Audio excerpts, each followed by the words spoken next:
রবিবার হরিদ্বারের মনসা মন্দিরে পদদলিত হয়ে নিহত হয়েছেন 6 জন এবং আহত হন 29 জন। পাহাড়ের চূড়ায় নির্মিত এই মন্দিরটিতে পৌঁছাতে প্রায় বেয়ে উঠতে হয় 800টি সিঁড়ি। দুর্ঘটনার সময় মন্দিরে পৌঁছতে প্রায় 25টি সিঁড়ি বাকি ছিল। রবিবার সেখানে ভিড় ছিল প্রচুর। এদিকে কিছু লোক সেখানে লাগানো তার ধরে এগিয়ে যায়। এই সময় কিছু তারের কভার খুলে যায়, যার মধ্যে দিয়ে প্রবাহিত হতে থাকে বিদ্যুৎ। এর ফলে সৃষ্টি হয় বিশৃঙ্খলা এবং সিঁড়িতে পড়ে মারা যান অনেকে বলে জানিয়েছেন প্রত্যক্ষদর্শীরা। অপরদিকে মন্দিরে বিদ্যুৎ প্রবাহিত হওয়ার খবরটি একদিকে গুজব বলে জানিয়েছে পুলিশ।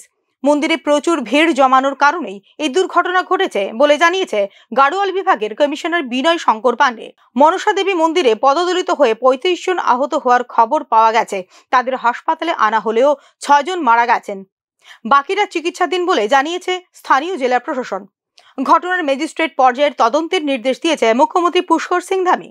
নিহতদের পরিবারকে 2 লক্ষ টাকা এবং আহতদের 50,000 টাকা করে দেওয়ার ঘোষণা দিয়েছে রাজ্য সরকার। মনসা দেবী মন্দিরটি হরিদ্বারের শিবালিক পাহাড়ের বিল পর্বতে অবস্থিত।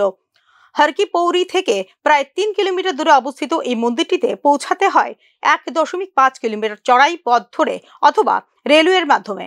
Bureau report, news now.